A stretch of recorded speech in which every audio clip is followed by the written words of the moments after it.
Well, first I would like to thank the organizers for inviting me and for organizing this nice conference.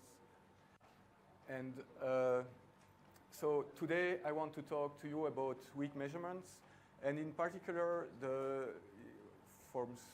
some of you know already, most of the time when you talk about weak measurements and weak values, we analyze them in terms of the real part and the imaginary part of the weak value.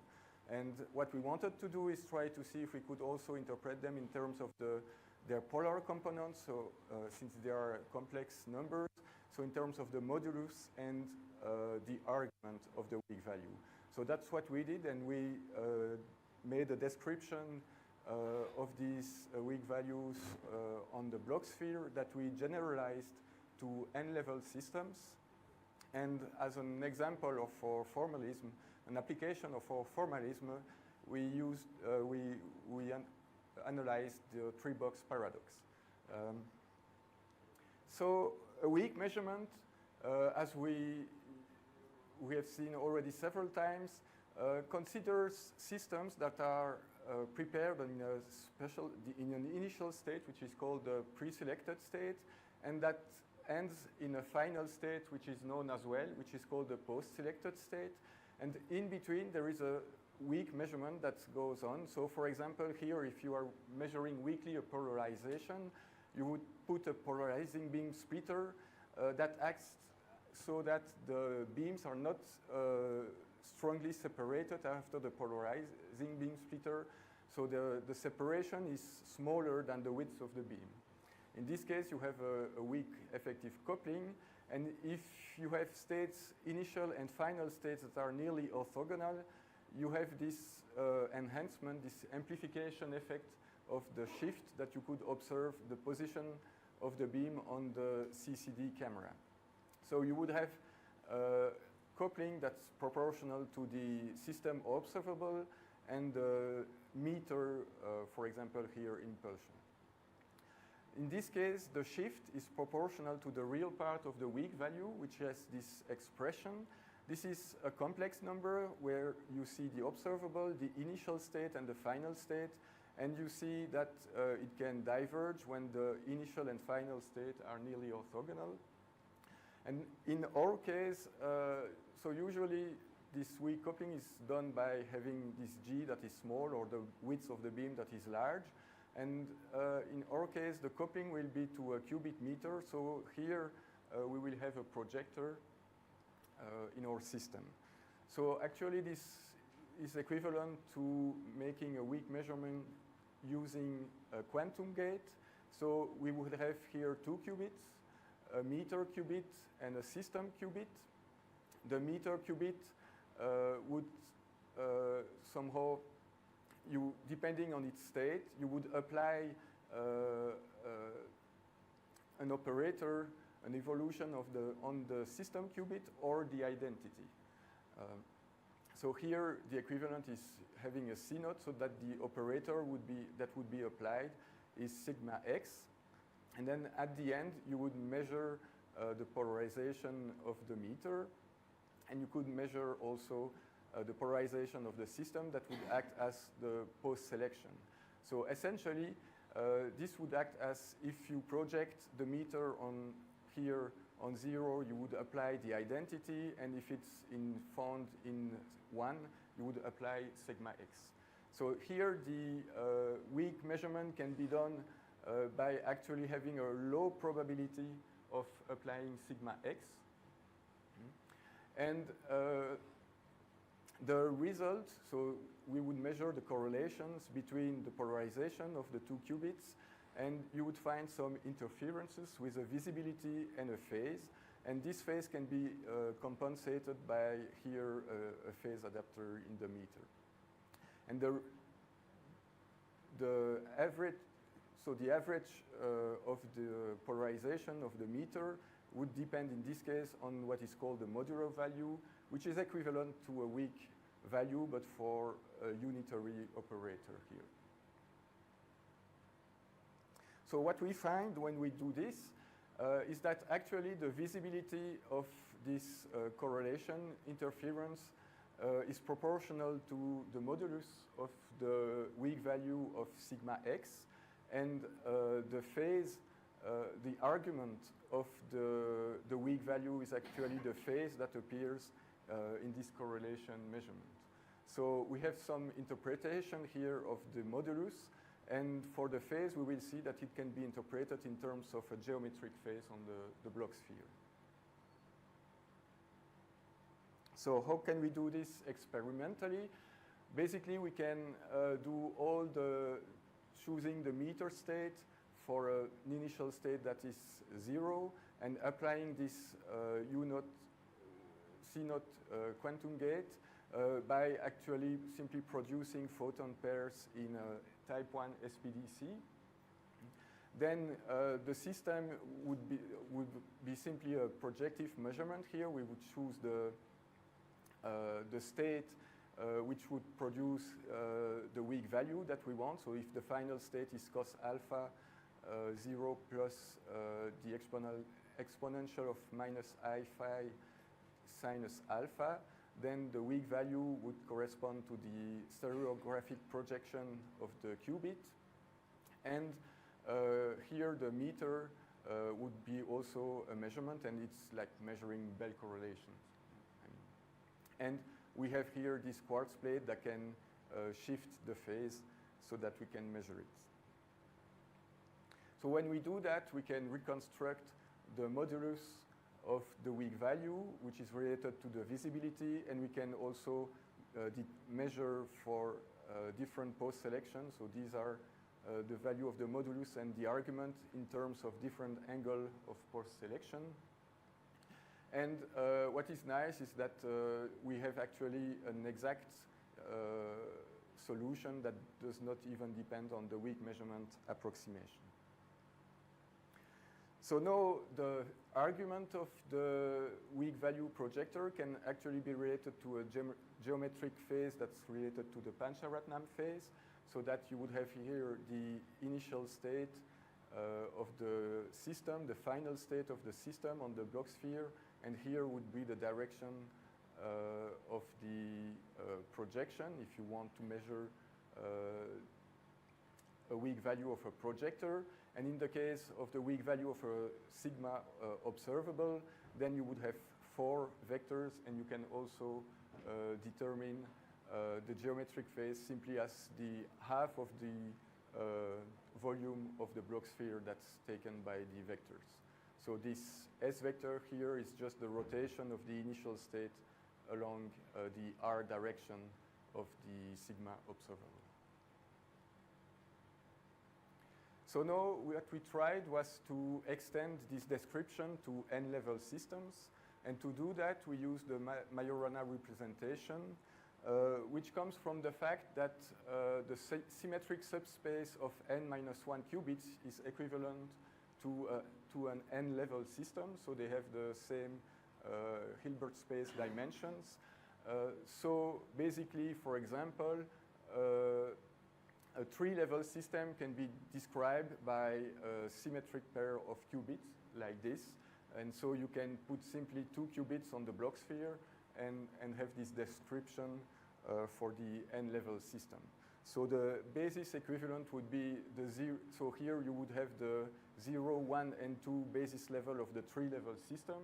And they would be equivalent to have, so the 0 to the 1, 1, for example, of 2 qubits, the 2 to the 0, 0, so separable states, and then the 1 of the Q3 would be equivalent to this state, entangled state here. So it's equivalent to taking the triplet state, actually, of the helium and removing the singlet state for the equivalence of the 2 qubits. So when we do that, what is interesting is that if you have 3 states, you always have enough liberty or freedom, to describe 2 of these states as separable states. So that will be helpful for the description. It's just a unitary transformation. And so if we have these 3 states, 2 would be separable states and 1 would be entangled. And this will allow us to factor, for example, in the case of the, a weak value of a projector of a 3-level system, we will be able to factor this weak value in the product of 2 weak values of qubits. And that's the advantage of this description. So for example, here for the projector, if you have this weak value of a 3-level system projector, actually since the initial state here is factorable, this projector here is the final state is factorable, the projector is factorable, and the initial state is entangled. Actually, you have these products that appear, and you can notice that these are actually the products of 2 weak values. So you have the modulus is the product of 2 weak values, and the argument is the sum of the argument of the 2 weak values. So this is a qubit description, and these results can be generalized for any modular value of n-level systems, actually. So now to the application. So we try to apply this formalism to the 3-box paradox. So for those who are not familiar with the 3-box paradox, it's somewhat similar to what Yaron presented yesterday. So I don't want to enter here into any controversies about the interpretation. But let's say that in this paradox, you start in a superposition state with a ball in a superposition state of 3 boxes. And you end in the superposition state of the 3 boxes, but where you switch this sign here from plus to minus. Okay? And then the question is, like Yaron yesterday, where did the go box? Where was the ball between these 2 states? And so basically, you would like to know the answer about basically the value of these projectors on box A, box B, or box C. Then there are 2 ways to answer these questions. So first of all, why is it called a paradox? It's because if you try to retrodict this information, basically if you say you start in that state, you end up in the other state, and then know what would have happened if I opened the box in the middle. Well, if you open box A in the middle, you would find a probability 1 of having the ball there.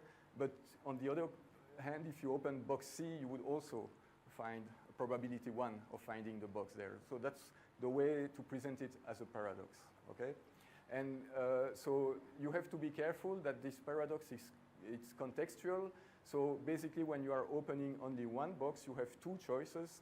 Either it's in box A, or it's in a superposition of box B and C. And if you look at the case where, since it starts in this superposition, it cannot go from this one to that one actually, because it would be orthogonal. This part would be orthogonal. That's why you always find it in box A or in box C if you open A or C, because it's symmetric with box A or C. Okay. Another way to do that would be actually to try to weakly measure the position of the particle during its propagation through the boxes, which has been done in an experiment, for example, by Steinberg's group. And then you can express these by the weak values of the projector on the different boxes. And you have this nice property that the sum of the weak values of the 3 projectors is equal to 1. And then what you find is that the weak value of the projector on box A is equal to 1. So similarly to the probability before, the weak value of the projector on box C is also equal to 1. But then the weak value of the projector on box B is equal to -1. Okay?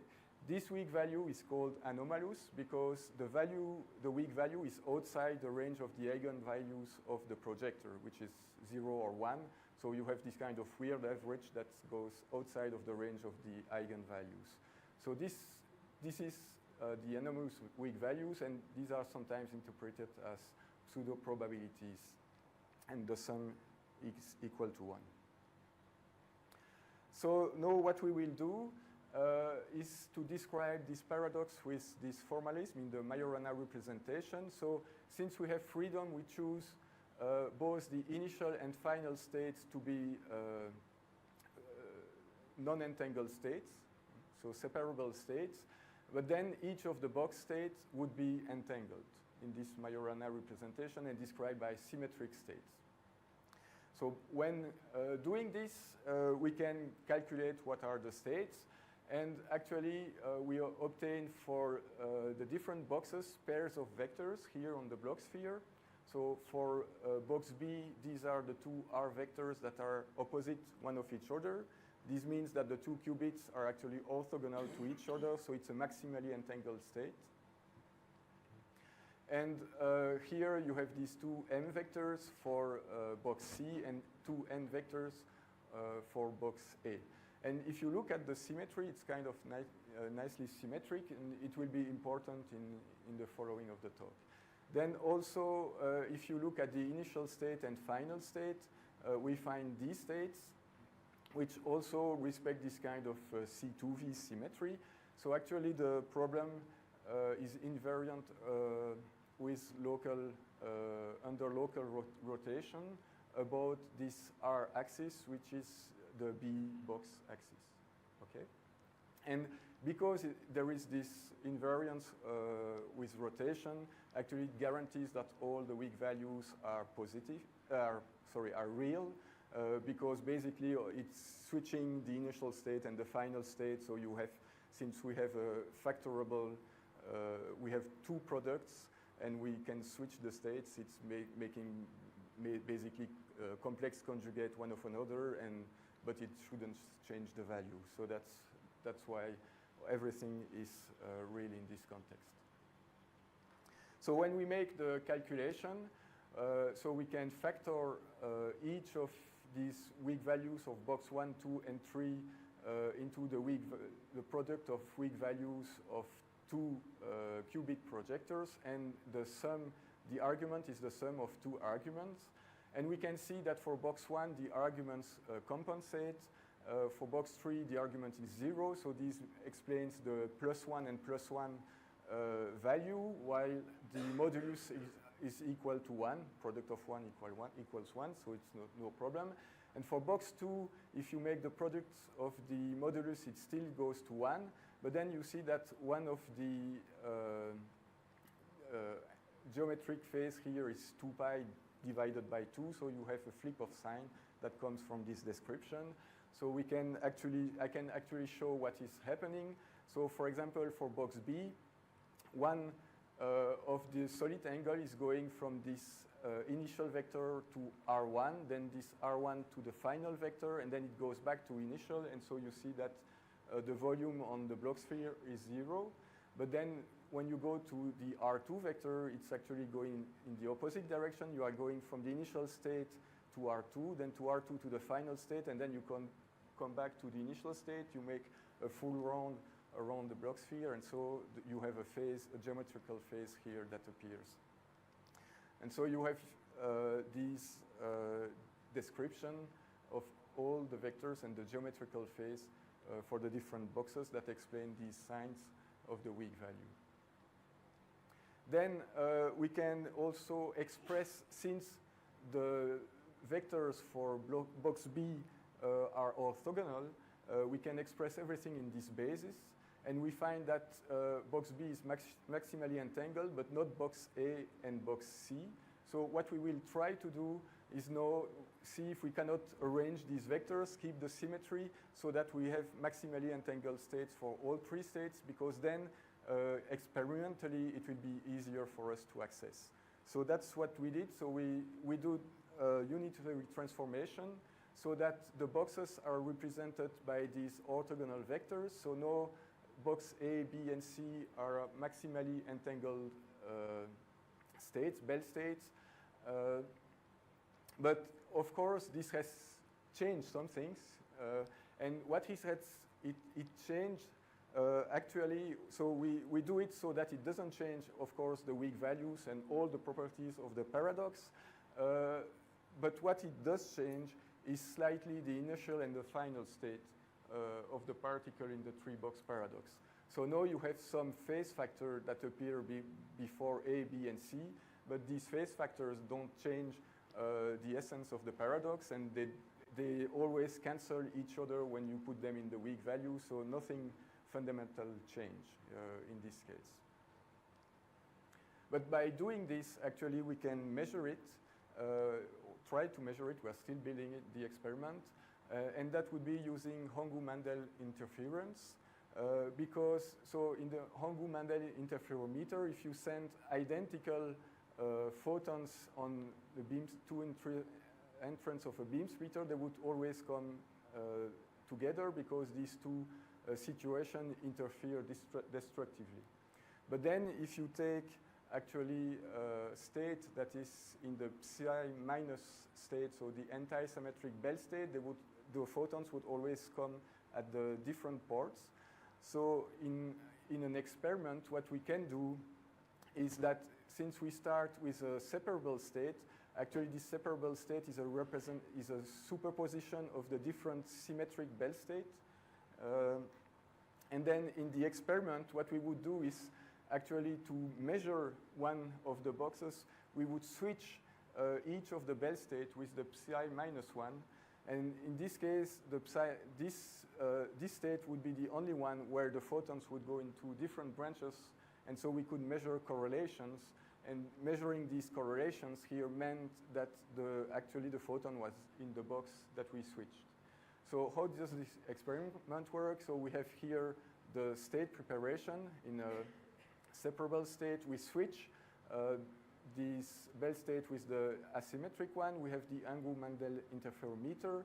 Then we have some here beam splitter because we need to know how many photons. So we also measure the sum of the pairs to count how many pairs go to the same exit.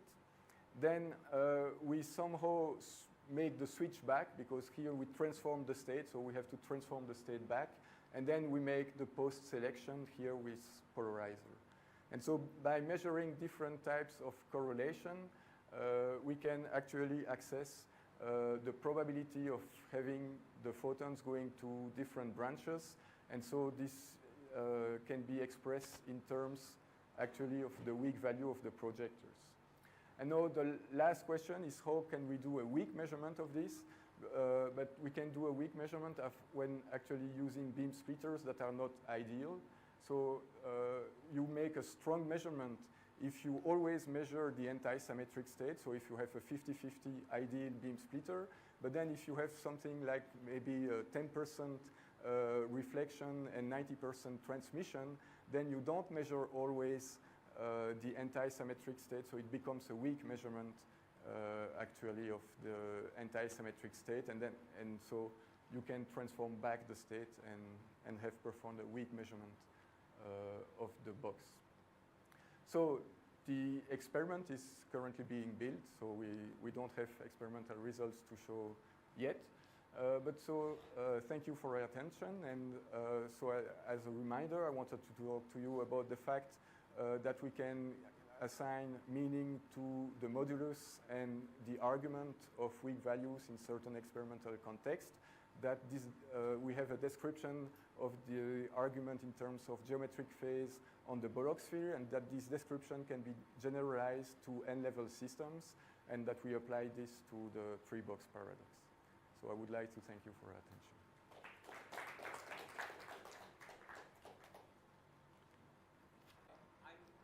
Can you go back to the final picture of the experiment? That one. So I guess I don't understand where the weak information, where the information about the weak measurement comes out. Okay. Like, where are you getting that? So what I will. So here it's basically, if you put here an ideal beam splitter, it's a strong measurement because when we exchange one of the box with the psi minus state, the psi minus state always the photons always get sent to different ports of the beam splitter. So you get coincidence. So we have coincidence between the Alice and Bloch. But so right. That's a strong measurement of the box that we open completely, and otherwise all the photons come by pairs there.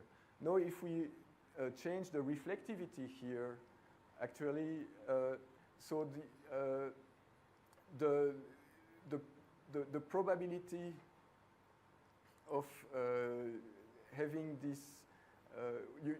you are not sure of which states. So no, most of the photons will start to get through, and you're not sure that actually you were in the psi minus state. Yeah, but I guess I don't understand the difference between, I mean, if your post-selection relies on it being a coincidence count, doesn't it? Yes, but so how can we you have coincidence between A and B, but we also, since we have photon pairs here, we have a beam splitter here, so that randomly sometimes these photons come out at different ports, and so we can determine how many pairs go through. Right, but don't you need to do the weak measurement with the post-selection, though? I mean, that's what I would have thought you need to do to get to measure a weak value. Yeah, the weak measurement appears here. But then, in any case, we can, I mean, we can calculate the answer for any, in terms of the weak value for any measurement strength. Then, of course, you can make the approximation at some point. But I mean, if you make the calculation of for the correlations. Right, but I thought the point was to measure it, though. I mean. Yeah, I mean. Yeah. Okay, I'm still confused, but yeah. Anyway, I'll let someone else ask. Is there any meaning of weak value if there is no weak interaction, weak coupling, or weak measurement? Is there any meaning of weak value if there is no weak coupling or weak measurement between the pre and post selection? Because you are all doing with phase change and all this geometric phase, right? So well, I mean, it depends on the type of meaning you want to give to these weak values. So of course, so what I'm saying is that you can express the experimental results, the shifts you observe, the average values you observe, you can express them in terms of the weak value, even for strong couplings. No, if you want, sometimes like some people want to put some ontological value to these weak values, then of course it's only valid in the weak measurement approximation. And it depends, I mean, it depends on what you want to say about this, but the shifts, if you are an experimentalist and you are observing shifts, and you want to describe the results, you can even in some experiments describe the results in the case of strong coupling in terms of the weak value. But no, of course, Lev Weidman would say it's not a weak value. I mean, that's yeah, and the second question is that